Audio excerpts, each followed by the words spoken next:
ليش طلعتي؟ ليش رحتي العراق؟ طلعت لأنه إرهاب بالعراق، ما قدرنا نعيش هناك، يجون علينا بالليالي، عفت بيتي وعفت أغراضي وعفت فلوسي وعفت البنك كله عفته.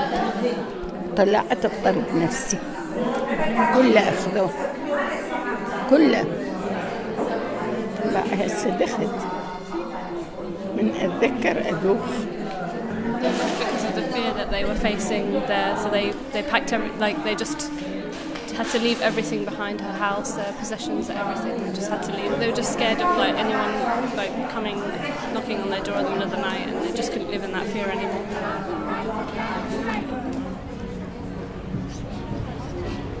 Stop the killing, stop the pain, your corruption is to blame. Stop the killing, stop the pain, your corruption is to blame. Stop the killing, stop the pain, your corruption is to blame. Stop the killing, stop the pain, your corruption is to blame. Stop the killing, stop the pain, your corruption is to blame. Stop the killing, stop the pain. And then there's the whole context of war and the sense of what Britain has been implicated in the massive destruction of people's lives and livelihoods and quality of life, and heritage is just a small part of that. And everybody I know in Iraq has lost family members to war, to torture, to corruption, to general terrible health conditions. I mean, just the whole thing is just awful. And we British as a country bear a lot of responsibility for that. Basra, my town, was beautiful town. Was really beautiful. We have a river, beautiful river. They call it Nahr al-Ashar, and we have corniche, if you call it. Beautiful, everything it was, fruit, everything, and we have a desert. You could go to desert where they call it Rumelia, Ethel, that desert. This government they came, this one, they killed everything. They destroy everything. Water, we have no water now. The river, what they said, المجاري مال القاذورات فتحوها بالنهر.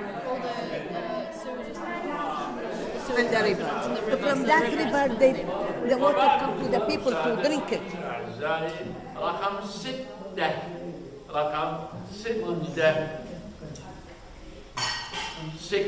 ستة. بعد هذا الرقم اللطيف يأتي الله. But I still have connection with Iraq because all my family there, and as you said, the identity is British Iraqi because but sometimes feeling like lost between two countries. Here I am British, but sometimes I feel I'm not British. In Baghdad over the last decade, just like in Palestine, there are a lot of big concrete blast walls to protect against explosions, with big ugly concrete barriers. And one way of coping with that has been to paint them, just to decorate them, and there have been a lot of youth groups and community groups that go out and paint pretty pictures on these things. And so ancient Mesopotamian things are not the only one, but are kind of common. And so you see all this imagery of winged bulls or sort of iconic objects from ancient Mesopotamia that are on the blast walls, these anti-ISIS, anti-Daesh blast walls in Baghdad, and the images themselves are things that the British stole in the 19th century. In Nineveh and the earlier capital cities, because the reliefs show the gardens with the hydraulics that kept them all fed with water. So they were incredibly advanced and incredibly sophisticated people. The things that they had, their artefacts, are absolutely beautiful and just amazing. Hannah Gobble, would you agree that before we used to think, oh, it's so terrible that all of these artefacts are outside of Iraq, but now maybe we think actually maybe it's good because it's lucky that they're outside of Iraq because then they weren't destroyed or damaged or stolen No, that's right. after the war, maybe? I don't know, what do you think? Must go back again, turn it back again to our country. بسيف. Yeah? No.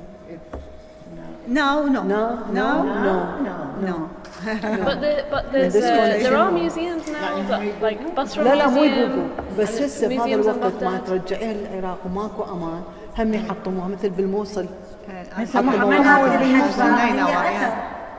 Okay, we can keep it as a deposit here, temporary. على الأقل محتفظين بيها As a deposit for a long time. وأحسن من تروح. Something very important to every nation, and that is continuation. You know, you are not emerging from nothing. You are emerging from space and time. And the space and time for us Iraqis is Mesopotamia. If we go back to the original, then Mesopotamia. It may be different nation, maybe different people, but nevertheless there is that continuity to us till now. And I think we need to protect that, and we need to learn from it. And we are not doing that. We are destroying it, unfortunately. Heritage is being destroyed. Use it. They needed the information storage. They found techniques to store their information. And of course, one can say that societies rely on that storage. And maybe they become civilizations, only become civilizations when they establish a memory. And this is what archives are. They are the memory of collectives, memory of groups, memory of societies.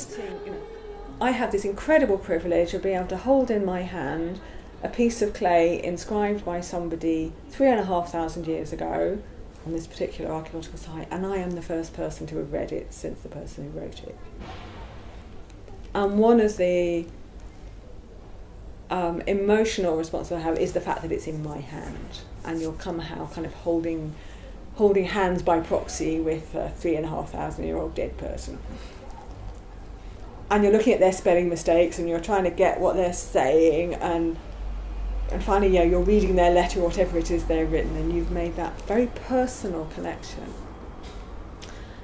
But that personal connection doesn't really make sense unless you know about all the other people around them and the social and sort of material world in which they lived.